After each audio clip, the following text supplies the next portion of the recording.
Շարունակում ենք աշխատել ուղիղ եթերում, մեզ կարող եք հետևել Հայելի ակումբի եւ Անժելա Թովմասյան YouTube-յան էջերով։ Իմ հյուրն է Երվան Բոզյանը։ Բարև ձեզ Երվան, շնորհակալ եմ հրավերն ընդունելու համար։ Եվ այսպես արդեն հստակեցվեց գյուղմթերքի եւ ոչ միայն սանկցիաների հաստատում մեր դաշնակից ընկեր Ռուսաստանի Դաշնությունը, գիտեք որ 20-ից 27-ը ստուգումներ են անցկացել եւ մի շարք թերություններ են գտել, սա իսկապես մեծ աղետ է մեզ համար, որովհետեւ գյուղմթերքի մոտավորապես 95-ից 98%-ը սպառվում է միայն ռուսական շուկայում։ Ակնհայտ է, որ սա նաև պայմանավորված է Նիկոլ Փաշինյանի եւ այդ թիմի վարած քաղաքականության հետ։ Գիտեք, որ իրենք այսպես հակառուսական տրամադրությունները եւ քաղաքականությունը վերջին տարիներին բավականին ընդգծված է, դա եւ պետական քարոզչությամբ տեսանելի եւ իրենց արբանյակների միջոցով եւ իրենց ձեռքի տակ գտնվող լրատվամիջոցների եւ բլոգերների միջոցով։ Չնայած փորձում էր մանևրել, շատ հարմար բան պահերի մեկ այս կողմ, այն կողմ, այսի բաներ ան, բայց ամեն ինչ այնքան տեսանելի էր եւ ակնհայտ էր, որ մենք տեսանք դրա այդ ամենի հետևանքը։ Խնդրեմ, ինչպես եք սա գնահատում եւ ինչ կարող է տեղի ունենալ։ Խնդրեմ։ Տեսեք, այս փաստը եւս մեկ անգամ ապացուցում է, որ այս ընտրությունները, Անժելա, սովորական ընտրություններ չեն լինելու։ Այս ընտրությունները առաջին անգամ Հայաստանի պատմության մեջ նաեւ իր մեջ պարունակելու է նաեւ աշխարհաքաղաքական պայքարի գործում։ Այսինքն երբևիցե մինչեւ 26 թվականը աշխարհաքաղաքական պայքար Հայաստանի ընտրություններում չի եղել, սկսած 90-ական թվականների ընտրություններից։ Միշտ եղել է ներքին կյանքի հետ կապված ընտրություններ։ Սա առաջին անգամ է ընտրությունները, եւ փաստացի դա նկատեցիք, փաստացի Եվրոմիությունը, Միացյալ Նահանգները, Թուրքիան, Ադրբեջանը միանշանակ աջակցում են Նիկոլ Փաշինյանին։ Մայիսի 4-ին 5-ին այդ գագաթնաժողովը եղավ, Մակրոնի այցը, հետո Միացյալ Թրամփի հայտարարությունը, մեկ ամիս առաջ Մարիոյի այցը Երևան, Թուրքիայի արձագանքները, Ադրբեջանի գնահատականները, բոլոր, այսպես ասած, բոլոր այդ շրջանակները միանշանակ հայտարարում են, որ իրենք աջակցում են Նիկոլ Փաշինյանին։ Հասկանալի պատճառներով, որտեղ այդ բոլոր շրջանակների գլխավոր նպատակը, որպեսզի Նիկոլ Փաշինյանի միջոցով Հայաստանը դուրս բերեն Ռուսաստանի ազդեցությունից եւ մտցնեն Թուրքիայի ազդեցության տակ։ Ինչ եմ դա ասում, որովհետեւ սա արդեն դա ոչ թե վերլուծություն է, արդեն դա դե ֆակտո արդեն վերլուծական փաստ է, որը արձանագրվել է արդեն բոլոր հիմնական լուրջ կենտրոնների կողմից եւ նշում են, որ փաստացի Միացյալ Նահանգներում կար խնդիր, ինչպես բարեշտացնել Թուրքիային եւ Իսրայելին միջին արևելյան կոնֆլիկտների շուրջ, որտեղ Թուրքիայի եւ Իսրայելի մեջ կա լուրջ կոնֆլիկտ եւ եկել են եզրակացության, որ Իսրայելին եւ Թուրքիային այսպես ասած բարեշտանալու հետեւյալ բանաձևով Իսրայելին տալիս են ազդեցության գոտի ամբողջ միջին արևելքի արաբական երկրների վրա, Թուրքիային ասում են, որ դու քո կողմնորոշման դեպի ազդեցության գոտի պետք է գնա դեպի Կովկաս եւ Կենտրոնական Ասիա։ Այսինքն Իսրայելը պետք է չխառնվի Թուրքիայի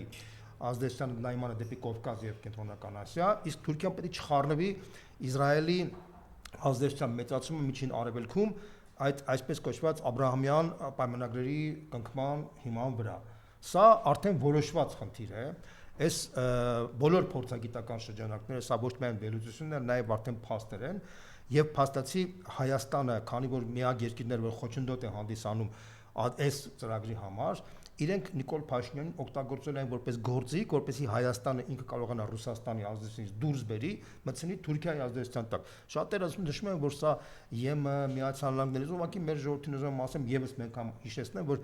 ըստ էության Հայաստանը որևէ շանս չունի ԵՄ-ի անդամակցելու կամ ԵՄ-ի ազդեցության տակ մտնելու կամ առավելևս Միացյալ Նահանգների։ Միացյալ Նահանգները 10,000 կիլոմետր հեռու են Հայաստանից։ Եմեն սահմանել չունի, տեսեք, Թուրքիա, Վրաստան, Ադրբեջան, Պարսկաստան, այս 4 երկրները որևէ ոչ մի երկիր դրանցից ԵՄ-ի հետ կապ չունի եւ Հայաստանի մասին խոսել, որ ինքը պետք է դառնա ԵՄ անդամ, դա ծիծաղելի է։ Նույնիսկ Չեռնագորիան, Սերբիան, Բոսնիա-Հերցեգովինան, Հյուսիսային Մակեդոնիան, ովքեր որ հիմա հերթ են կանգնած ԵՄ անդամ դառնալու, նույնիսկ այդ երկրները, որոնք եվրոպական տիրույթում են գտնվում, դեռ երկար ժամանակ է պետք է դառնան ԵՄ անդամ, այսինքն նույնիսկ այդ երկրները խնդրեմ ունեն։ Տեսեք, թե ինչ կատարվեց Ուկրաինայում, այդ Մոլդովայի հետ կապված։ Այն Եվրոպայի դուրս տարածքներում փորձ անելը Եվրամիության անդամ դառնալու, դա բերելու է մեծ պատերազմների, ինչպես որ եղավ Ուկրաինայում, ինչպես որ եղավ Վրաստանում։ Հիմա Վրաստանի իշխանությունը շատ լավ հասկացել է այդ ամեն ինչը, փորձում է բազմավեկտոր քաղաքականություն տանի, որպեսզի կարողանա բալանսավորված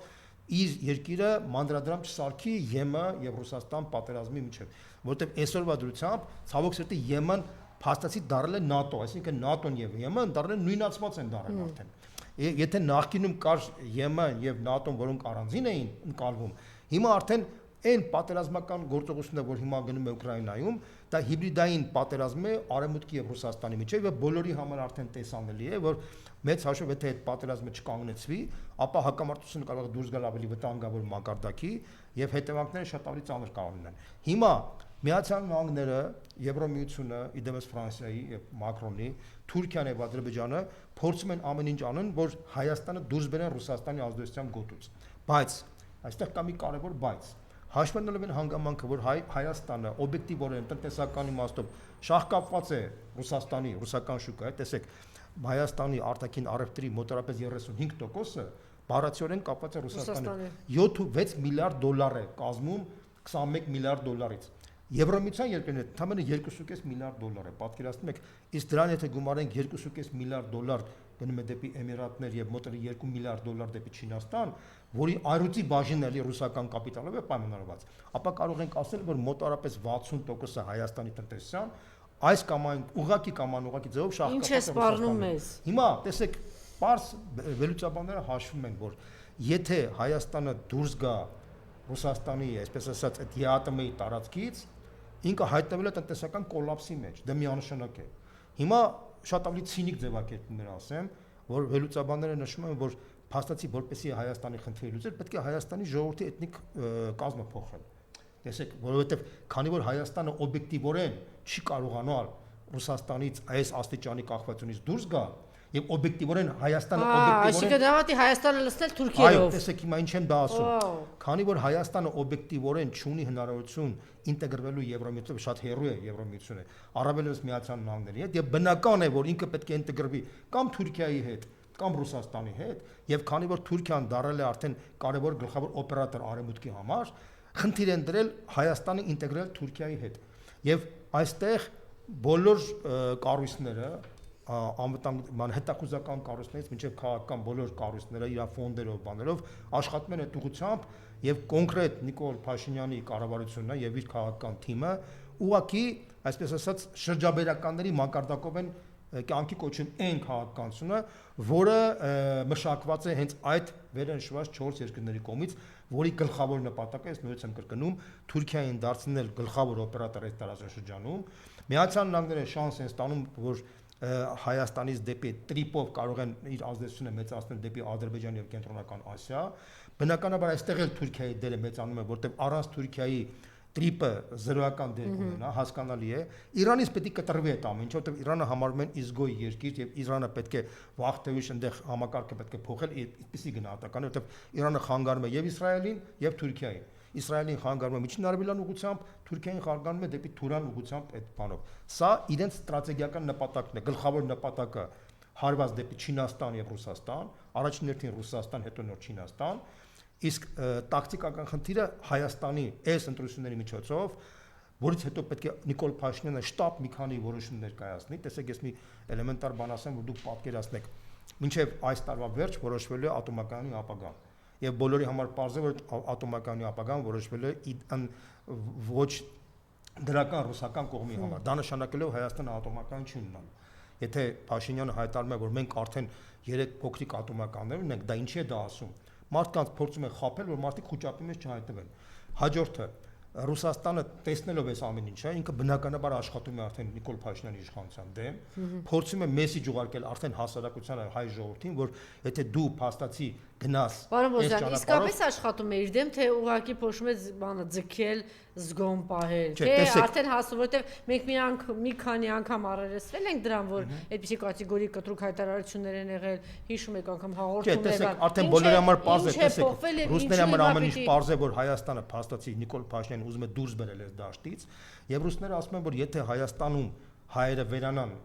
դառնա արևմտյան Ադրբեջան, ապա Թուրքիայի եւ Ադրբեջանի սահմանը վերանում է։ Ժամանակ շահելու տեղ ունի Նիկոլը նորից մոլորեցնելու ռուսներին, եվրոպացիներին, տեսեք, որտեվ 3 առաջ օրը հայտարարեց, ասեց, դե ո մենք չենք պատրաստվում ԵԱՏՄ-ից դուրս գա, դրա համար ժամանակ է պետք, չկա թե չկա։ Մանկապարտեզի մանկապարտեզ չի, 5 տարի այդպես մանևրում է ինքը հստակ։ Այդտեղ արդեն նաեւ ռուսների մեղքն է։ Կներեք, մի բան ասեմ, դա նաեւ ռուսների մեղքն է, որովհետեւ ռուսների ճակատին պետք է այսպեսի բան գրել, էլի, пока гром не играет, мужик не перекрестится։ Էսի այդ Ռուսաստանի արտաքին քաղաքականության ամենաթույլ կետերից մեկն է, որտեղ ինքը փոխանակ ինքը ժողովուրդների հետ երկխոսին եւ ժողովուրդների հետ նորմալ աշխատանք տանի, ինչպես որ Եվրոմիությունն անում, Միացյալ Նահանգները անում, իրանք ըստ էության independent դիտորդի կարգավիճակով են քաղաքականություն տան, հետո վերջում զարթնում են, սկսում են արդեն կոշտ քայլեր դիմել։ Ինչպես եղավ Վրաստանում, ինչպես եղավ Ուկրաինայում, հիմա Հայաստանի հերթն է հասել։ Բայց ի տարբերություն Վրաստանի եւ Ուկրաինայի, մեր ողբերգությունը շատ ավելի դաժան բնույթ է։ Էգզիստենցիալ։ Որտեղ տեսեք, Ուկրաինան կորցրել է արդեն տարածքների 20%-ը, Ուկրաինան կորցրել է իր բնակչության 10 միլիոն մարդ դուրս է եկել, փախել է այդ երկրից, եւ Ուկրաինայից մոտավորապես 1.700.000 մարդ կամ զոհվել է պատերազմում կամ անհայտ կորած է։ Բայց Ուկրաինան եվրոպական երկրներին սահմանակից երկիր է, այնտեղ ավելի կանխատեսել է, որ ինչ-որ բան Ուկրաինայից կմնա։ Հայաստանի փոքրության պարագայում նույն բանը կարելի է ասել Մոլդովիայի մասին, միանշանակ։ Վրաստանը ծով ունի, այնուամենայնիվ ուրիշ է, Հայաստանի գոյությունը դառնում է արդեն խիստ կասկածելի, որովհետև Հայաստանի Բայց մի շատ կարևոր բան ասեցիք, պարոն Բոզյան,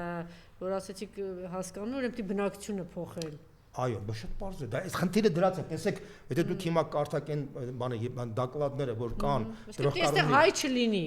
Լուծումը մնում է դա, որ դակլադները, որ դուք կարդաք Հայաստանի հետ կմասին, այնտեղ սա Եվրոպան եւ Ամերիկան։ Դեռ դրած է հետեւյալը, որ Հայաստանը դառել է աքիլեսյան, այսպես ասած, բան, այս կարշապահը, որպեսզի կարողանանք հնարավոր, քանի որ Հայաստանը կան այդ նման խնդրեմ ունի, ապա այդ խնդրեմի վերացման լավագույն տարբերակը այն է, որ այստեղ կյանքի կոչվի արևմտյան Ադրբեջանի կոնցեպտը։ Դա շատ կարևոր խնդիր է։ Եվ ըստ էության դա կյանքի է կոչվելու։ Ասեմ փուլերն ասեմ, առաջի փուլ։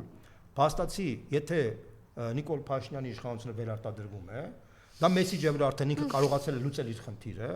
11 օր հետո Օրդուբադում, Նախիջևանում կոնֆերանս է լինում, այդ կոնֆերանսի արդյունքում արդեն երրորդ համագումարն է արևմտյան ադրբեջանցիների, որոնք արդեն փորձել են միջազգային հարթակ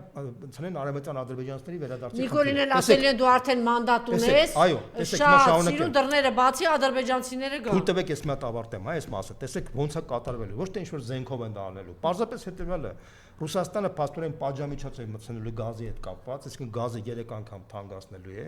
Գազի 3 անգամ թանկացնելու արդյունքում բնականաբար ոչ մի երկիր չի կարող։ Հայաստանը ի վիճակի չէ էկոնոմիկան զարգացնելու, ժողովուրդը խայտ ծանր վիճակի մեջ է հայտնվելու։ Պարսկաստանը չունի եւ ոչ ենթակառուցված ոչ գազ, որ կարողանա կոմպենսացնել, բացի այդ, Պարսկաստանը չի ուզենա դեպի արևմուտք գնացող Հայաստանին աջակցել, որտեղ Պարսկաստանը ինքն է համարում վտանգավոր Նիկոլ Փաշինյանը, ինչպես որ Ռուսաստանը։ Միակ տարբերակը մնում է ադրբեջանական գազը։ Իդեպ Նիկոլ Փաշինյանը վերջերս հայտարարեց, որ հեսա տրիպի միջոցով ունենալու ենք սեփական գազ։ Սեփական գազը դա ադրբեջանական գազն է, որը ենթադրում է տրիպով պետք է գա։ Բայց հաշվառնալին հանգամանքը, որ տրիպը կառուցելու պետք է դեռ մի քանի տարի, իսկ Հայաստանը չի կարող մի քանի տարի մնա։ Հենց գազի թանկացման արդյունքում իրենք հայտարարել են, որ ադրբեջանական գազը հիմա մենք պետք է ստանանք, որպեսզի տարբերակ չունենանք, Ադրբեջանը միանգամից նախապայման է դնում գազը կստանաք այն դեպքում, երբ որ դուք թույլ տաք, որպեսզի ադրբեջանցիները մտնեն Հայաստան։ Ընդդեմ պետք չի, որ միանգամից 300,000 մարդ կա։ Առաջինը հետևյալն է, ուրեմն 2023 թվականի հուլիսին պաշտոնապես Նիկոլ Իլհամ Ալիևը հայտարարել է, որ հրապարակային համաձայնության է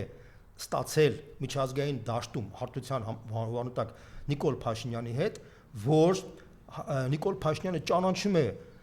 Լեռնային Ղարաբաղը Ադրբեջանի կազմում, ճանաչում է Ադրբեջանի տարածքային ամբողջականությունը 86,000 քառակուսի կիլոմետր տարածքով, գումարած 8 անկլավներով։ Այդ 8 անկլավները արդեն որոշումը կայացված է Նիկոլ Փաշինյանը համաձայնվել է 8 անկլավների հետ։ Սա շատ կարևոր էլեմենտ է։ Այդ 8 անկլավները լինելու են, այսպես ասած, ֆորտիֆիկացիոնի նոր հենակետեր ադրբեջանական բանակի համար հաջորդ քայլի համար։ Այսինքն այդ 8 անկլավների վրա Ադրբեջանը սարքելու է ֆորտիֆիկացիոն ռազմական հենակետեր, որպեսզի դրանից հետո արդեն ադրբեջանական բնակչությունը, որ վերադառնա այն 5 գյուղերը,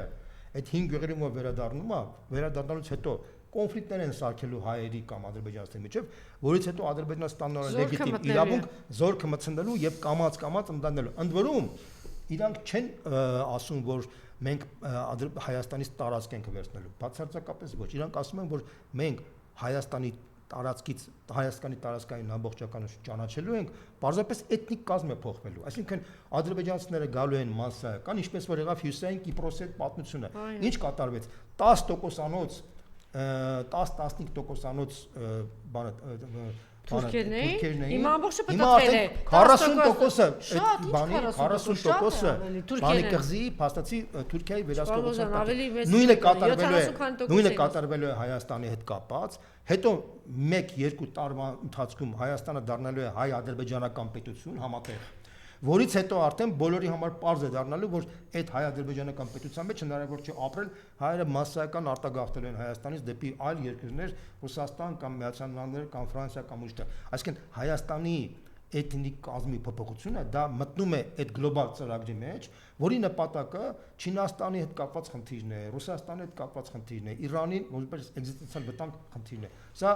նույնիսկ եմ կրկնում հունիսի 7-ին սա լինելու է ոչ թե շարքային ընտրություն, հարգելի ժողովուրդ, լինելու է հանրակրվե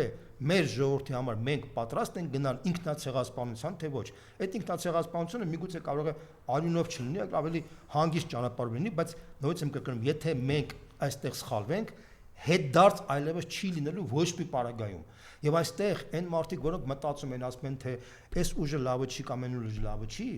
սա այնտեղը չի։ Այստեղ կարևորը որ մենք կարողանանք այս իշխանությունը փոխենք, սա ներողություն եմ խնդրում, սա քաղաքական ուժի իշխանության փոփոխության խնդիր չի, սա ընկեր, բարեկամի, հարևանի, ծանոթի խնդիր չի։ Սա կներեք, սա գավառական, պարզունակ մտածողություն է։ Մի անգամ գոնե հայ մարդը պետք է ունենա հանրային քաղաքացիական գիտակցություն եւ հասկանա, որ այստեղ իր գոյաբանական իր երեխաների գոյաբանական խնդիրն է դրած։ Եթե ինքը դա չհասկանա եւ չգնա, մերժի Նիկոլ Փաշինյանին, ում ուզում է թող ընտրի։ Այն հայտնի անդիմադիր ուժերից ում ուզում է թող ընտրի, միայն Նիկոլ Փաշինյանին չընտրի, որովհետեւ Նիկոլ Փաշինյանի իշխանության ընտրությունը դա նշանակում է երաշխավորված տանել Հայաստանը դեպի գերեզման եւ ինքը երաշխավորված ինքը սեփական ձեռքերով իր երեխաների եւ ընտանիքի տանելու է դեպի այդ ճանապարհով։ Սա միանշանակ է։ Տեսեք, մի կողմից հայտարարում է, որ ինքը 60 քանի տոկոս ունի, բայց համատարած տերոր է, ամենածանր, չնայած ուզում եմ ասել 3 ուժերից ում նկատմամբ, կոնկրետ 3 ուժերի նկատմամբ այսօր իշխան Սաղաթելյանը քիչ առաջ հայտարարեց, մտել են գրասենյակներ, շտաբներ, ձերբակալություններ Հայաստան դաշինքի անդամների հետ կապված, նույն տերորի տակ է նաեւ ուժեղ Հայաստան գիտեք էլ այսօր ձերբակալություններ արդեն 10 օր շարունակ քրեական գործեր եւ այլն եւ նաեւ Բարգավաճ Հայաստանը երկրորդ անդամը ձեր թիմակիցը Մայր Հայաստան կուսակցության առաջնորդը փակված է մի խայտարակ մեղադրանքով պիտի խնդրեմ հնարավորինս մանրամասն ներկայացնեք ինչ է տեղի ունենում եւ ինչու է այսպես սարսափած Նիկոլը խնդրեմ շատ լավ հարց եք տալիս տեսեք ուրեմն այն ինչ որ հիմա կատարվում է Հայաստանում շատ նման է այն ինչ որ կատարվեց Սաակաշվիլիի ժամանակ Վրաստանում եւ Զելենսկիի ժամանակ Ուկրաինայում այսինքն թե դու ուզում ես փոխես ամբողջ աշխարհակաղակական օրենտացիան երկրի որ պետք է կարողանաս փոխես որտեղ դա ցնցումներ է բերելու չէ դու պետք է այն քաղաքական էլիտան որը մերժում է դա քեզ որը դիմադրում է քեզ դու պետք է հայտարարես իրանց բոլորին պետական դավաճաններ այն ինչ որ արեց Սաակաշվիլին Վրաստանում ես հիմա մեր ժողովրդին ուզում եմ հիշեցնեմ թե հետևանքները ինչ եղան Սաակաշվիլիի կառավարման ընթացքում երբ որ ինքը հակամարտության մեջ մտավ Ռուսաստանի հետ հարգելի ժողովուրդ եւ ինքը պետք է իշխանությունը պահեր որտեղ այդպիսի իմպերատիվ պահանջ կար արևմտյան կենտրոնների կողմից ինքը հայտարարեց բոլորին պետական դավաճան այսինքն բոլոր քաղաքական իր վերնախավի հիմնական առանցքային դեմքերին բայց այդ պետական դավաճանի պիտակի հիման վրա զոհերի դարձան մասսայական զոհեր եղան եւ որի արդյունքում Նիկոլ Սաակաշվիլի փաստացի 9 տարվա կառավարման ընթացքում բանտերով անցան 200-ից 250,000 մարդ 200-ից 250,000 մարդ բանտերով անցել են Բերիայի Ստալինի ռեժիմներ հաստատվել Սաակաշվիլի իշխանության ժամանակ ես անկեղծ ասած հանգամանքների բերումով ստացվեց այնպես որ 2012 թվականից հետո իմ ընկերները հանդիպել էինք Վրաստանում այդ որոշ շրջանակներ, որ զրուցում էինք, ճիշտ ասած մենք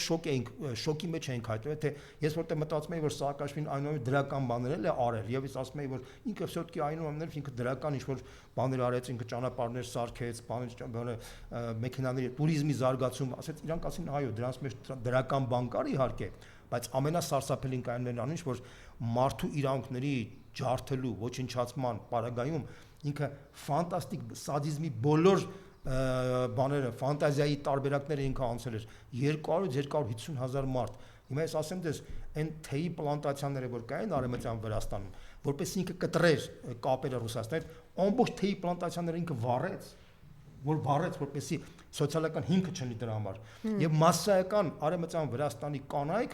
գնում էին արդեն աշխատելու Թուրքիայի պլանտացիաները, որոնք բանեն։ Եվ այնտեղ դեմոգրաֆիկ սիտուացիա փոխվեց, եւ կիններ արդեն այսպես ասած դոմինանտ էին դեր կատարում ընտանիքում, տղամարդիկ դառել էին այսպես ասած երկրորդ սորտի, այսպես որը հոգեբանական շատ ծանր բան է։ Ես էլ չեմ ուզում ասեմ շատ ավելի վատ բաներ, թե ինչ դանոսներ սկսվեցին բանտերի մարդկանց ուղարկելու, որ մարդկանց Մարիզբուրի իմաստով 37 թվականներ տիրում եւ դա կատարվում է նույն ձեռագիրն է 35000 ընկերություններ, բիզնես ընկերություններ ոչնչացվեց Սաակաշվիլի ռեժիմի ժամանակ, որովհետեւ այդ երբ որ դու ռեժիմը հաստատում ես, այդ դրա վրա ազդեցությունը լինում է բոլորի վրա, ոչ միայն հասարակ մարդու վրա, ոչ միայն քաղաքական ուժերի վրա, այլ նաև բիզնեսի վրա,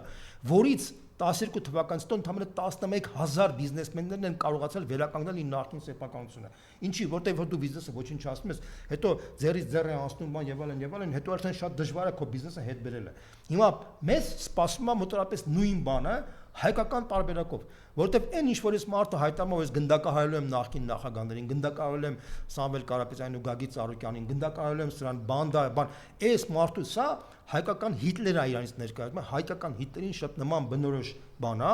իսկ իր գործելավոճը Բերիայի եւ Ստալինի բանն է։ Հիմա ես որպես վառ օրինակ բերեմ Անդրանիկ Թևանյանի գործը, հա, այն մեղադրանքը որ ներկայացրեցին։ Տեսեք,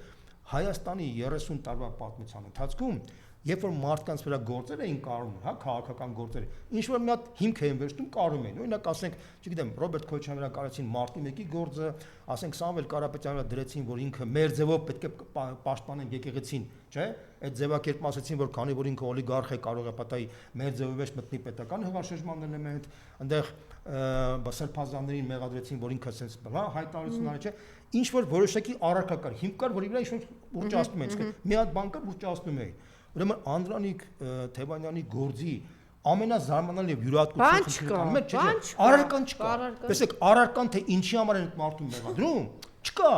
Եւ դա ոչ քնի չգիտի, ոչ դատախազը գիտի։ Այսինքն եթե խորանում ես, ասում է դա պետական գաղտնիք է։ Հիմա տեսեք, հենց որ ասում են, օրինակ հիմա այս պատկերացեք, ասենք օրինակ հիմա վաղը, ես Մոզամբիկի լրտես եմ։ Հա, տեսեք, հիմա ասեմ որ դուք Ռումինիայի բանը գաղտնի։ Չէ, Մոզամբիկի։ Հա, Մոզամբիկի, լավ։ Որ հիմա ասում ենք հիմա Անժելա ջան, քեզ ինչի մեջ եմ մեղադրում։ Ինքը ասում է չէ, պետական գաղտնիք է։ Մենք չենք կարա բացահայտենք պետական գաղտնիքը։ Քանի որ չենք կարա բացահայտենք։ Դա նշանակում է քեզ ինչ ուզում ենք անել։ Այսինքն մինչև դատարան ուղարկել է, ցանկացած պահի կարող քեզ պահենք բան, դու պետական գաղտնի։ Եվ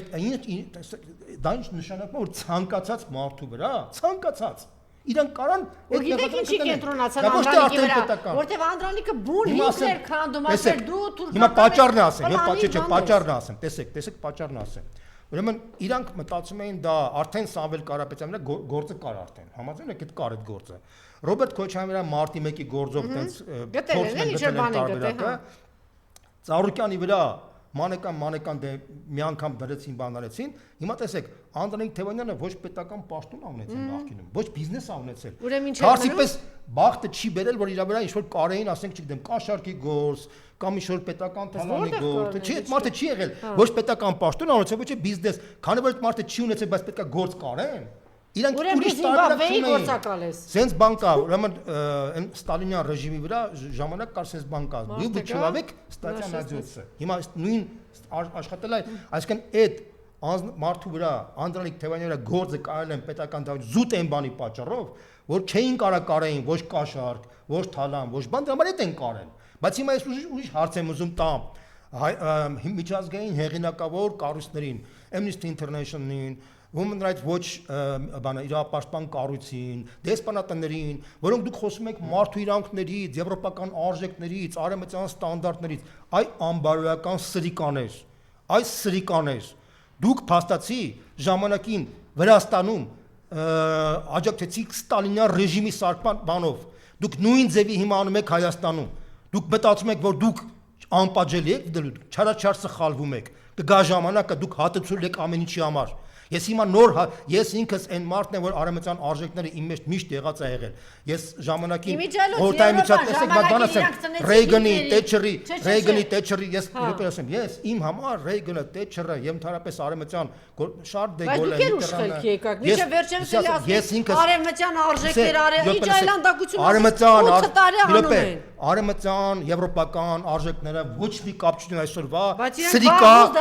եվրոպական էլիտաների հետ։ Դուք փաստացի այսօրվա դրությամբ դարել եք Հիտլերի, Մուսոլինի հետնորդները։ Դուք Հիտլերն եք, Մուսոլինն եք, պարզապես այդ Հիտլերի ժամանակ կա ռասայական գաղափար, ձեր մոտ հիմա դուք սպիտակ մարդու իդեայով դուք ձեր ավելի բարձր եք դրեմ, մեզ ավելի ցածր մտածում եք, որ դուք ավելի բարձր, તો այ մարդկային կապիկի պես անձնավորություններ, դուք ձեր ժամանակը գալու է, ձեր ժամանակը գալու է, որ այս պահվածքի պատճառով, որ դուք փաստացի խրախուսում եք տոտալիտար ռեժիմի հաստատումը մեր երկրում, դուք խրախուսում եք, դուք ձեր պատճառով մենք կորցրեցինք Արցախը, հիմա դուք ուզում եք Հայաստանը ոչնչացնեք, եւ դուք մտածում եք, որ դուք անպատժելիության արդյունքում դուք կարող եք ոչ մի բան չունենալ, դուք չարաչար սխալվում եք։ Մեր համար դուք Աթաթուրքի բանից Թալատ Փաշայից, Էմիր Փաշայից այլևս ոչինչով չեք տարբերվում։ Եվրոպային եք ասում, հավաքական արևմուտք։ Այո, կեղտոտ վերնախավի։ Ասեցիք 3 պատճառ, որ Նիկոլը տապալվելու է։ Խնդրեմ, ասեք առաջին։ Ուրեմն Հայաստանի Նիկոլ ուշադիր լսի։ 30 տարվա պատմության ընթացքում անկախ տնից թե ինչ լիդեր է եղել, երրորդ անգամ չի կարողանալու վերարտադրել, որտեղ դա օբյեկտիվորեն աշխարհի բոլոր երկրներում այն երկրները, որ դեռ ամբողջական տոտալիտար ռեժիմն է, Ստալինյան ռեժիմ չի կամ Հիտլերի ռեժիմը չի, ինքը 10 տարուց ավել չի կարող ել։ Եթե չլինի, ասենք առանձնահատկությունակ, ասենք, չգիտեմ, Ռուզվելտի պես երկիր կամ չգիտեմ, Շարլ դե Գոլը, որտեղ մեծ հաշվով առաջանում է հոգնածություն։ Առավել եւս Հայաստանի պատմության մեջ մենք ունեցել ենք 3 նախագահներ իրանց վատ եւ լավ կողմերով, բայց անկախ դրանից այն արդյունքները, որ տվել է այսօրվա գործող ղեկավարը, այսպիսի խայտարակ արդյունք ոչ մեկ չի տվել։ Անկախ նրանից այն արդյունքները, որ մեր ժողովուրդը հիմա տեսնում է, աներևակայելի է համեմատած մյուսների հետ, աներևակայելի է, ընդդեմ դա աներևակայելի է եւ ազգային անվտանգության տեսը։ Մենք կորցրել ենք Արցախ, որը չի եղել մինչև 2018 թվականը, եւ այն անարդարությունը, սոցիալական լկտիությունը, օլիգարխիայի ճնշումը, որ բանը կա հիմա, 11 անգամ բանկերի եկամուտը մեծացել է Նիկոլ Փաշինյանի կառավարման ընթացքում 11 անգամ, երկրի էկոնոմիկա մեծացել է 2 անգամ, 11 անգամ բանկերի այտենց բան դուք տեսել եք, բանկերի բոլոր ղեկավարները դոլարային միլիարդատերներ են դարձել։ Նիկոլ Փաշինյանի ընկերները բոլորը արդեն դոլարային միլիարդատերներ են։ Շահումով խաղերի բան, եւ այդ մարդը խոսում էր մինչև 2018 թվականը խեղճ հասարակ մարդու արդարություն բերելու համար։ Ու այդ մարդը կարա նորից վերտտի կանեք մի հատ դուք մեր ժողովուրդը խո ոչխար չի որ այս մարդուն երրորդ անգամ նորից տա դա բացառված է տենց բան լինի եթե դա լինի մենք որպես ազգ կարմիր գրքի մեջ կհայտնվենք համաշխարհային որտեղ ամբողջ աշխարհը նայում է հասկանում է այս ժողովրդի որակն ու աստիճանը ինչ աստիճանի է ես ոչ մեկ չի հավատնում որ դա ընտրվելու է ոչ մեկ որտեղ մտածում են որ ճիշտ անկախ ամենից իրանք փորձելու են նոր ապագա Հայաստանի իշխանից ինչ-որ ձևի կոմպրոմիսի գան բայց ոչ մեկի մտքով չի անցնում թեև 20 թվականն էլ ոչ մեկի մտքով չեն անցնում որ այն ժամանակ էլ նա կվերարտադրվի բայց այն ժամանակ ընդամենը 3 տարի էր անցել 2-3 տարի էր անցել քիչ էր ժամանակը հիմա արդեն 8 տարի անցել է եւ 8 տարվա մեջ արդեն բոլորը հասկացան են այս մարդը ով է այսինքն մեծ հաշվով այս մարդու այսպես դիմագիծը արդեն ամբողջովին բացահայտված է անժելա դա համար հնարավոր չի լինի չկա բնության մեջ չի լինում տես բան եթե երկիրը ավտորիտար ռեժիմ չի ունակ ասենք Ալիևը կարա մնա որտեղ ինքը ունի նավթ երկրներ կան որոնք հարուստ են բնական պաշտոններով ավտորիտար ռեժիմներ են իրանք պահում են Հայաստանը հիբրիդային ռեժիմ է ինքը չի կարա այդ տոտալիտար ռեժիմը կամ ավտորիտար ռեժիմը որտեղ ինքը չունի բնական ռեսուրսներ ինքը օբյեկտիվորեն չի կարա նման Հայաստանի Վրաստանի նման տիպի երկրները իրանք բավականին թույլ վիճակի մեջ են եւ չեն կարա կայուն ավտորիտար համակարգը երկար պահել դա միանշանակ է դա առաջի պատճառ երկրորդ պատճառ դա այնա որ փաստացի մարդիկ տեսնում են որ եթե մարդիկ հույս ունեին որ ասենք 2021 թվականին այնուամենայնիվ կլինի խաղաղություն եւ Հայաստանը կունենա ապագա, հիմա մարդիկ ինտուիտիվ են հասկանում, որ մեր մոտ գալիս է նոր սոցիալական եւ ազգային երկրաշարժ։ Մարդիկ դա տեսնում են արդեն, որ մարդիկ վատ են ապրել, այսինքն մարդիկ հասկացան, որ եթե Ռուսաստանն արեց, սա մարդիկ հասկանում են, որ եթե դու փաստացի Ռուսաստանը, որ փաստացի 35%-ը քո առևտրի քո գյուղմթերքի 98% պատկերացնում եք այդ ինչ խոսքը։ Գյուղմթերքի 98%, բայց ընդհանուր էկոնոմիկայի Պաստորեն 35% սարսափելի մեծ տիպ է 7-6 միլիարդ դոլար է կազմում ել չեմ ասում այն դրամային միջոցները որ գալիս են Հայաստան ել չեմ ասում որ վառելիքը գազը որը ալտերնատիվա չունի այսինքն դա փաստացի ազգային անվտանգության խնդիր է դառնում եւ մարդիկ ինտուիտիվ են հասկանում որ հնարավոր չի այդ մակարդակի ցնցումների բերել երկիրը դա միանշանակ է ես նույնպես եմ կրկնում սա տեսանելի է արդեն բոլորի համար վերջապես երրորդը ես ես մի բան ասեմ էլի Անժելա Ուրեմն Հայաստանը երբևիցե չի եղել դեմոկրատական երկիր, դա հասկանալի է։ Բայց այն մասշտաբի, երբ որ մարդիկ, երբ որ իշխանությունը հարձակվի եկեղեցու վրա, ինքնության խնդրի հետ գործ ունենա, նման բան չի եղել։ Ոչ Լևոնի Եվ որում այս այդ առումով ինքը ազնիվ է, հիմա ծրագրում է գրել որ ոչնչացնելու հայարակերակը։ Նիկոլը գրել է արդեն։ Եթե նախորդ իշխանությունները փորձում են իրենց իշխանությունը պահել զուտ, ասենք, տեղական ինչ-որ խնդիրների հետ, ներքին կյանքի հետ, ապա այս մարդը փաստը իր սեփական իշխանությունը փորձում է պահել ժողովրդի ինքնության խնդիրը փոփոխելու միջոցով։ Դա հնարավոր չի, որ ժողովուրդը, ասենք, չես կարա դու որևէ մի ժողովրդին 170-ական փոխես այդ մարդու ինքնությունը եւ որպես ռեժիմ պահես դա։ Դա չի կարա տենց բան լինի։ Եվ այդ իմաստով ես նույնպես եմ ասում, փաստացի այդ երրորդ պատճառը դա ինձ հուշում է, որ բանը այդ հունիսի 7-ին սյուրպրիզի մակարդակով ժողովուրդը մեծ ապտակ տալու է մարդուն վռնդելու է թեև նույնպես եմ կրկնում խայտարակություն եւ ամոթ է որ 8 տարի այս մարդը կարացել է մնալ իշխանության ես նույնպես եմ կրկնում սա իհարկե շատերը կասեն որ մեր քաղաքական ընդդիմության մեղքն է որի մեջ մեծ ճշմարտություն կա միանշանակ ես ընդունում եմ բայց հիմա Դե գիտեք ինչ կա, եթե հիմա ասենք այս ժողովրդին ասում են մարդ իրա ծրագրում գրել է, ասում է դնելու եմ ու պայթեցնելու եմ հայ առաքելական եկեղեցին։ Եթե դրանից հետո ինչ-որ մի անասուն պիտի ասի, ես իմ ով եմ, մեղավոր ինչ է, չեք հասկանում ինչ է անելու։ Ասենք եկել է կոնկրետ մարդը 300,000 ադրբեջանցի բերելու է, տանելու է մորթից երեխեքին ձեր տունը։ Հիմա ուզում եք ասեմ, ես վատ եմ բացատրել։ Չէ, պարզ է։ Դե հիմա ասենք որ այլանդակ նկարագիր ունեն։ Նա ով որ գնալու է Այս սրիկա դավաճանի հետևից այլանդակ նկարագիր ունեն որևէ արդարացում չկա չասեք որովհետև վատ են բացատրել Ես դրամա մտածում եմ ես այնուամենայնիվ կոնկրետ ասում Ծիրանը չի լինելու այս չի լինելու այս չի լինելու Սովից մեղրել սառնամանիքա լինելու եթե դե ուզում եք գնացեք վերջացավ Դրա համար ես կարծում եմ եւ համոզված եմ որ մեր ժողովուրդը Արդարացում չի ունենալու այս ժողովուրդը վճռական մերժելու այս իշխանության 7-ին դա միանշանակ է հետ եթե դուք Նիկոլին ընտրեք ուրեմն ճիշտ է եւ արդար է Էլ չասեք ինչի ցեղասպանություն եղավ ինչի այստեղ հայ չմնաց ինչի մեզ ոչնչացրեցին ինչի մեզ հետ ուրեմն դուք արժանի եք դրան Վերջացավ այս ամեն ինչից հետո մի հատ նրբություն ասեմ ես պնդում եմ որ մեր ժողովրդի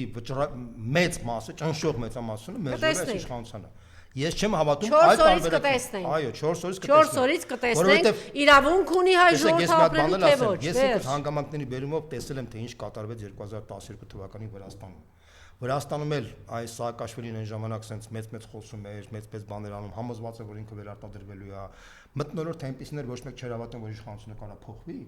բայց հենց եկավ ընտրության օրը բոլորը շոկի մեջ հայտնվեցին եւ Այն դաժան պարտությունը, որ Սաակաշվիլին ստացավ հենց 2012-ին։ Կտեսնենք 5 օրից, կտեսնենք այ ժողովրդի իրավունք ունի ապրելու, թե ոչ, վերջ։ Ուրիշ բան չկա։ Ես համոզված եմ, Անժելա, Դրանից հետո չգաք ասեք, ես իմ ով եմ եղավոր։ Մեր ժողովուրդը չգիտեմ ինչ է, չասեք։ Եթե հայ ժողովուրդը Աստված չանի հունիսի 7-ին սխալվի։ Չգնաց ընտրության կամ գնահատի։ Ճակատագրական հետևանքներ իրանց երեխաների, իրանց ամբողջ Հայաստանի վրա, հայ ժողովրդի վրա մեր քաղաքացիների երեխաների վրա եւ դրանից հետո ոչ մեկին մենք չենք կարող մեղադրել ոչ մեկին չենք եւ բարոյական իրավունքներ չենք ունենա մեղադրել ոչ ռուսին ոչ թուրքին ոչ ադրբեջանցին ոչ ամերիկացին ոչ ֆրանսիացին մորթի ով կարա իրան օգնել շատ խելք պետք չի ես նույնպես եմ կրկնում ինձ դրսից որ զանգում են նրանք ապշել են ասում են մենք մտածում ենք որ դուք вообще խելոք ժողովուրդ եք հին ժողովուրդ ենք։ Հետո վախապ մենք ուղղակի զարմացած ենք, թե ոնց կարելի է այս աստիճանի պարզունակ պատկերացումներով ապրել։ Դա ամոթ է սենց ապրել 21-րդ դարում։ Լավ, մենք կարանք ասենք, որ մենք նախկինում ասենք, չգիտեմ, բան չկար, կոմունիկացիա չկար, բայց 21-րդ դարում ապրել ու այս աստիճանի չընկալվել եւ մենք արդեն տիեզերական խայտարակության մեջ ենք հայտնվել։ Տիեզերական խայտարակության մեջ կան մարդ, որը 4000 երեխա տարել է գերեզման եւ հələ մեծ հոխորտում է, լկտիաբար խոսում է եւ իրան չեն բանանում չեն կարող, ես ուղղակի շշմելու բան ասա։ Սա շշմելու բան է։ Այն մարդիկ, որոնք հիմա օրինակ երեք ես բանավեճը նայում էի։ Հանդուրժող է Նիկոլականին։ ԿՊ-ի եւ այդ ԿՊ-ի արբանյակներին որ լսում էի, այդ մարդիկ պետք է գետին մտնեին ամոթից։ Այդ մարդիկ պետք է տնից դուրս չգային ընդհանրապես։ Այդ մարդիկ պետք է տունը փակվեր եւ ընդհանրապես դուրս չգար փախնեին Հայաստանից։ Բայց իրանք հիմա բանավեճի են մասնակցում։ Իրանք իրավունք են ստացել բանավեճի մասնակցել եւ ինչ-որ հոխորտալ մեզ։ Եվ մեղավոր է ժողովուրդը։ Չի մասնակցում։ Սա խայտարակություն է սա։ Սա խայտարակություն է։ Այդ մարդկանց, այդ մարդիկը ինչ իրավունք ունեին Հայաստանում ընդհանրապես լինեին եւ ապրեին։ Ես ուղղակի զարմանում եմ, ոնց կարելի է sense բան հանդուրժել։ Ոնց կարելի է այդ մտածողությունը հանդուրժել։ Սա երևակայելի բան է։ Ես նույնպես եմ կրկնում, սա ամոթ է, մենք կարմիր գրքում կհայտնվենք այդ հանգարց, մենք սխալվենք հունիսի 7-ին։ Սա արդեն ոչ միայն գոյաբանական, դա խայտարակության խնդիր է, մենք ազգովի կխայտարակվենք, որտեղ մենք հիմա այն եզակի ժողովուրդներից ենք, այն մի քանի հազարներից այն 200 ժողովուրդ, որոնք ունենք պետականություն։ Բայց եթե մենք սխալվեցինք, ոչ մեկ չի խղճալու մեր պետականության ոչնչացման համար։ Ոչ մեկ։ Ինչպես որ ոչ մեկ հիմա, ինչպես ոչ մեկ չի մտածում, թե մենք որ արցախցիներ ենք, ոչ մեկին մոռացել են արդեն արցախցիների մասին։ Նույնը կմտածեն մեր մասին, որտեղ դա ճիշտ կլինի, որտեղ դա արժանություն, որտեղ դա 100% ճշմարտություն կլինի, որտեղ այս տիպի ժողովրդին ոչ մեկ չի խնայելու եւ ոչ մեկ չի խղճալու։ Այն օր երկու երիտասարդ ասեմ ինչ ասեմ, 40 տարեկան տղա ասեմ ինչ եք, դե մեզ ասում է ինչին ապե։ Ինչ որ գործեր ունենի ասիկան այս տարբեր անասունների գույտ։ Անժելա, կներեք ես մի բան ասեմ։ Նայում ես ինչ որ բիզնես են անում, ինչ որ գործեր են անում, սենց կենթանի ասեմ այ տավար։ Գալու են քո տանը քեզ մորթել։ Դեք ես ինչու՞ դա։ Մենք երկար ժամանակ է, կներեք, մենք երկար ժամանակ է։ Չեմ ուզում արդ։ Ես մենք երկար ժամանակ է։ Մենք ինքնախապեյությամբ ենք զբաղ, ասել եմ ենք ամ հին ժողովուրդներից ենք, ամենաուժեղ ժողովուրդը ամենախելացին։ Դուք էլ ասում եք ժողովրդի բանն ասել։ Թող գնա դահիճին ընտրի։ Կներես, բայց մեր ժողովրդի մեջ լուսավորչական աշխատանք չի տարվել, որ մեր ժողովուրդը ինքը կարողանար առողջանալ, որ կարողանար լուսավորչական աշխատանքի ընթացքում մարդը քաղաքացի մնալ, տականքի մասին ասեմ։ Քանի կրթյալ տականքի անունով։ Ես նույնպես եմ կրկնում, անկախ ամենից ժողովրդի այս վիճակի համար մեր վերնախավն է մեղավոր։ Հասարակ ժողովուրդը մեղավոր չի լինում։ Հասարակ ժողովրդին ժողովուրդ սարքում է իր վերնախավը։ Եթե մարդիկ հիմա այսպես կոպես մտածում են, թե ինչի պետք է գնանք ընտրության, դա խայտարակություն է։ Չէ, քեզ չեմ ասում։ Տենց մարդիկ որ կան, որովհետև նույնպես եմ ասում, հատկապես այս տիպի վիճակներում ցանկացած մարդ կապ չունի քաղաքականության զբաղվում թե չի զբաղվում, ինքը պետք է ունենա հանրային քաղաքացիական գիտակցություն, հասկանա, որ իր ապագան, իր կյանքը կախված է այս ընտրությունից, որովհետև կներեք շունը կովը եւ ոչխարը չեն ընտրում։ Չէ՞ որ ձակին պետք է տանեն, մեր մոտ սահմանադրության մեջ չի գրած որ ոչխարը պետք է մասնակցի ընտրության, որտեղ ոչխարը չունի սահմանադրական իրավունք, ինքը քաղաքացի չի։ Բայց եթե մարդը չի գնում ընտրության, ինքը ավտոմատ հավասարվում է ոչխարի կարգավիճակին, որտեղ ոչխարը եթե չի գնում ընտրության, ինքը իրավունք չունի, եթե ինքը ոչխարը գնա ուզենա քվեարկի, ան թույլ չեն տա քվեարկելու, որտեղ ինքը իրավունք չունի դա, ինքը մեր սահմանության մեջ գրած է որ իրավունք չունի։ Մենակ հոմո սապիենսի ներկայացուցիչները ունեն գնան քվեարկելու։ Եթե հոմո սապիենսի ներկայացուցիչը ասում է, չէ, ես չեմ գնալու քվեարկության, ինքը ավտոմատ իրան հավասարացնում է այդ կարգավիճակին։ Դա շատ կարևոր է մենք բոլորս հասկանանք։ Այսինքն ստեղ նույնպես եմ կրկնում, հատկապես այս ընտրության ժամանակ դա գոյաբանական խնդիր անելու։ Գոյաբանական, ուրիշ բան չկա։ Դուք ասում եք պիտի բացատրել, օրինակ այն 15 վարված մոխրացած զինվորներից մեկի մայրը մոտենում է Նիկոլին, ասում է ես պատերազմ 2 անգամ ձեզ եմ ձայն տվել 21 թվին, քանի որ այդպես որդեկորուս մայր է, չեմ ուզում վատ բաներ ասել, այսինքն այդ 5000 երեխու որ տարել է, ինչ է ուզում ասի, ինքը այդ ցավը չի հասկացել, ինքը դրանից հետո գնացել է Նիկոլինա ձայն տվել, ասում է դու ինչի իմ տունը քանդեցիր, ինչի իմ տղային տարար, դուք հասկանում եք ինչ մարդ է։ Այո, որտե՞ղ դու հասկանում ես ինչ է, այսինքն այն բալան կապ չունի հա քո հետ, Այդ դժբախտությունը, այդ ողբերգությունը կապ չունի։ Քոնին տարել են, նոր դու ասում ես Նիկոլ, այս ինչ արեցիր։ Հիմա սա տարածվում ամբողջ ժողովրդի վրա։ Այսինքն ձեր համար միևնույն է, հա, տնավեր 120,000 արցախցի, 800,000 տնավեր Ադրբեջանում ու Արցախի հարակից շրջաններում ապրող հայություն, 5,000 զոհված, տարածքներ այդքան զիջելա, մոխրացած զինվոր, հղի մայր, այդ ձեզ չի վերաբերվում, այ որ վաղը գան, դու հասկանում ես մարդկային ինչ տական, ինչ ավարտված պիտի լինես, որ այդ ցավը դու համարում ես այդ ցավը քո դա կարգված է, բանը դեկլասիֆիկացված վիճակ կա մեր հասարակության մի հատվածի մոտ, դա կոչվում է դեկլասիֆիկացիոն էլեմենտի, այսինքն դրանք, ասենց ասեմ, դասական մարդկային գիտակցությունը փլված է իրաց։ Իրանք դառել են հանրային մարադիորներ են դարձել։ Իրանք դառել են հանրային մարադիորներ, իրանց համար դառել է միայն կուշտ փորի խնդիրը։ Իրանց երեխաները, որ կորսել են, երեխաները գումար են ստանում, այդ գումարը դարձել է, դեք ես մի բան ասեմ, Անժելա ջան, մի հատ կներես մի հատ կոպիտ բան ասեմ։ Ուրեմն ժամանակին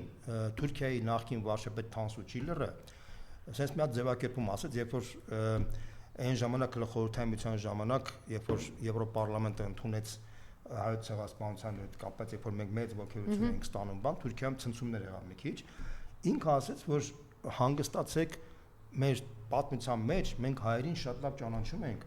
այդ մարդի այդ դրանք գյաուրներ են, այսինքն անհավատներ, այսինքն այդ մարդիկ արդեն հեռացել են իրանց քրիստոնեական արմատներից, դարձել են անհավատ, այդ անհավատների Աստվածը դարձել է փողը։ Հիմա ես մի բան ասեմ, որ դուք պատկերացնեք, եւ ցավոք սրտի ասեմ, Թանսու Չիլերի ասացի մեջ ինչ-որ տրամաբանություն կա, եւ մեր հասարակության մի մոտ մի մասը գյաուրներ են դարձել։ Հիմա շարունակեմ, կներես հիմա ես ասեմ։ Եթե մահացել են կինես, դա քո ցավը չի, բա դու անհավատ ես, բա դու անաստված ես, բա դու ինչ ես։ Կներես, մի ասեմ, ընդհանրապես փողը,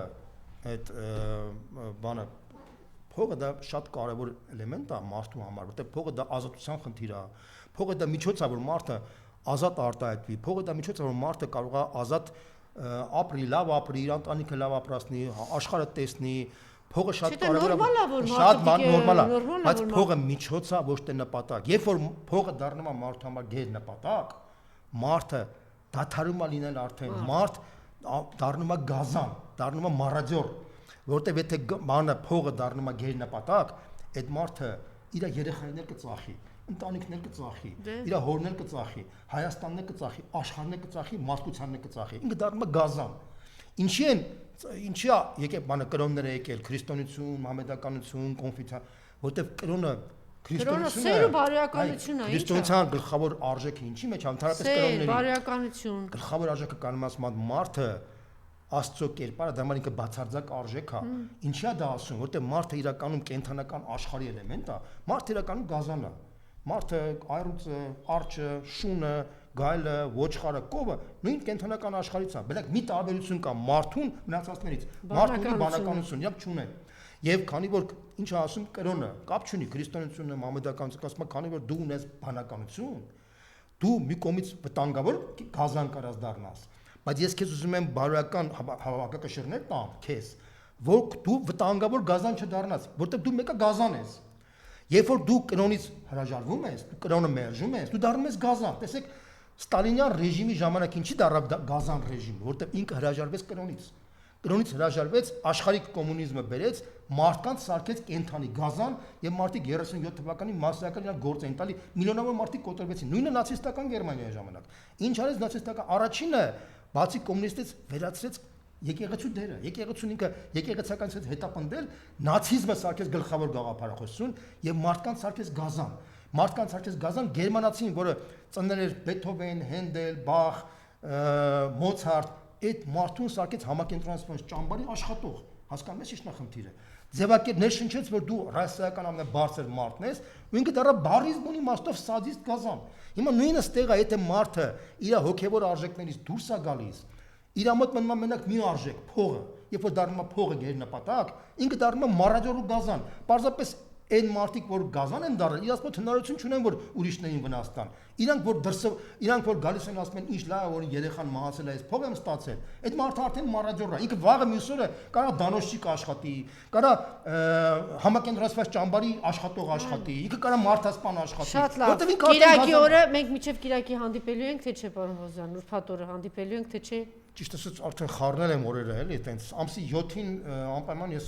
կլինեմ։ Չէ, 7-ին մենք ուղիղ եթերում աշխատելու ենք, ժամը 8-ից հետո մինչև գիշերվա կես։ Հետո արդեն ներկայացնելու ենք, հա, հիմա ես պայծրությամբ բոլորս գնում ենք ընտրության։ Այո, Մերժում ենք ազգակործանին, հանուն մեր գոյության, հանուն մեր ապագայի, հանուն մեր երեխաների, հանուն մեր երկրի։ Շնորհակալություն։